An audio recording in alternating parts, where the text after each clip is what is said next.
All right, ladies and gentlemen of the YouTube citizens, y'all know who this is. This is your boy Dash, the Tru Inferno. And I am here to talk to you about virtual reality.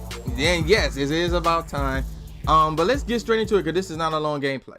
So this year, as far as we know, there are 3 virtual reality devices that are coming out. The first one to come out, or quote unquote came out, is the Oculus Rift. Now, the reason why I say quote unquote supposed to come out, or quote unquote came out rather, is because its release date was March 28, 2016, obviously this year. But the problem is there wasn't enough to go around, even if you reserved the stupid device. So what that means is, even if you reserved it and you didn't get your hands on it right away, you were on a waiting list for backup shipments to come in.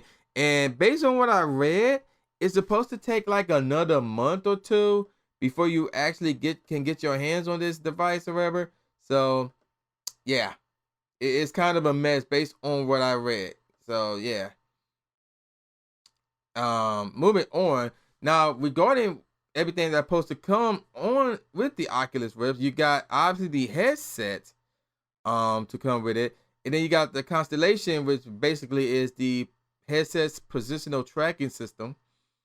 And also you get a Xbox One controller. So Oculus have a partnership with Microsoft, and I'll get more on them later. But and then of course now there's an added accessory for the Oculus Rift, but doesn't come with it, and it's called the Oculus Touch. And basically, just think of 2 PlayStation Move controllers, and that's what the Oculus Touch is. Now that won't come out until later on 2016, or to be more precise, somewhat the second half of 2016.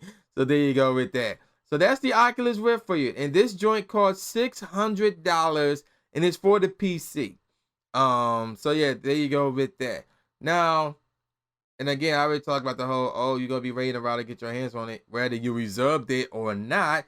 So yeah, kind of sucks for you there. Now, moving on to the second virtual reality device that comes out this year, or in this case next week, is the HTC Vive. Again, this one comes out April 5th.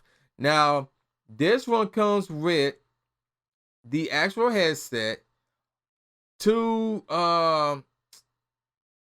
handheld controllers. Again, think of the PlayStation Move, and you will also get 2 Lighthouse base stations, which are wireless. And actually, the 2 handheld controllers are wireless as well. So yeah, there you go with that. And this one is also for the PC.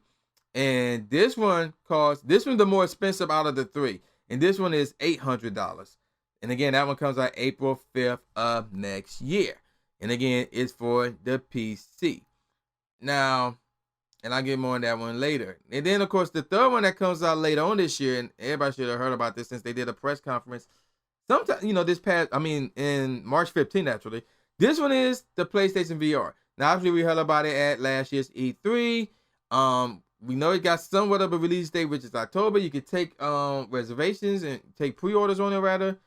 And basically, if you get the headset by itself, that one's going to cost you $400. Now, if you get the launch bundle, which is 2 PlayStation Move controllers, the PlayStation Eye, and a game called PlayStation VR Worlds, all of that, along with the headset, costs $500. Now, at the time being, you would need a PlayStation 4 to use this VR device.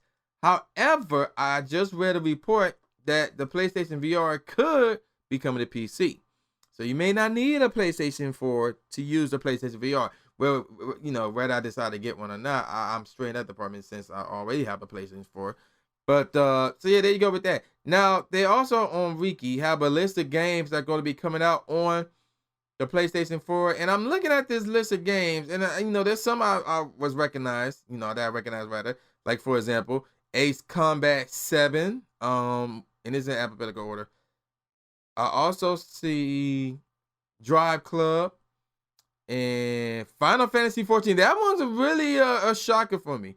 Final Fantasy 14 is a shocker. Gran Turismo Sport, that's another shocker right there. So that means there's going to be another Gran Turismo game coming out. Also, we got Project Cars That's another game I recognize. But here's the one. Here's the one. This is the, oh, wait a minute. And then Star Wars Battlefront VR. So that one was like a shocker right there. I was kind of shocked to see that. So Star Wars Battlefront can be played on the PlayStation VR. But this is the one right here. This one got me. The last one that I recognized on this entire list. This one right here really took the cake for me. Tekken 7. Tekken 7 on the PlayStation VR. You heard me right. I was like, what? And I heard this earlier, and I'm like, there's no way. I can't believe it. Then I looked it up. I'm like, what? So yeah, Tekken 7 can be played on the VR. And that one is kind of stunning to me. Now, here's the deal with Tekken 7 rather. I'm looking now. If you look on this list, if you were to look on this list, right? And then it got a list, for each game. They also have the game developer, publisher, and genre. We also have exclusive. And by Star Wars, I see yes. And by Tekken, I see yes. And I'm like, what the heck that mean exclusive? But like the likes of Project Cars, I see it said no.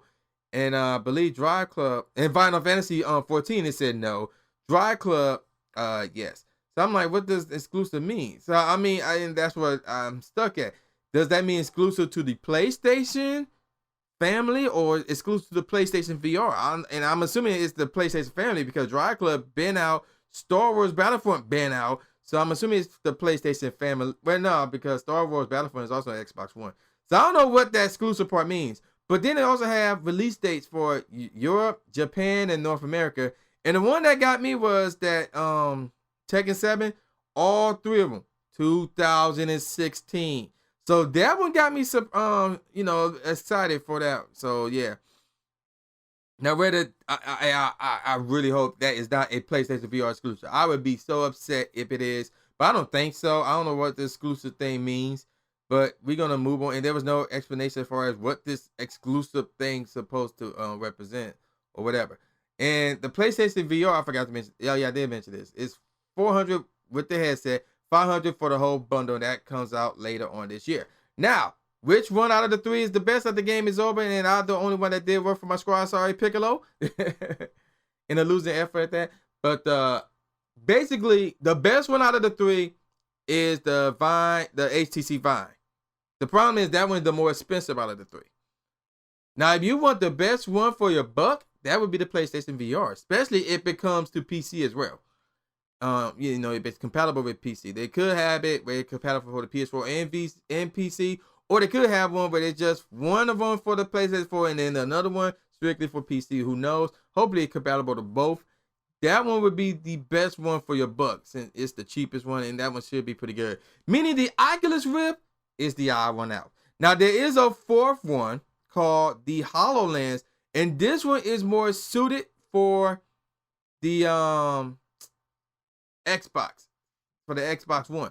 So, and you saw this one at E3, rather, this past E3, and it looks pretty dope. Like, you can see a digital screen alongside with the real world. That's kind of dope. Now, there's no release date for the normal people, but as far as like developers to try to get their hands on, I believe that starts either next month or later this year, and it's gonna cost them $3,000. So we talk about producers, developers, and publishers, things of that nature.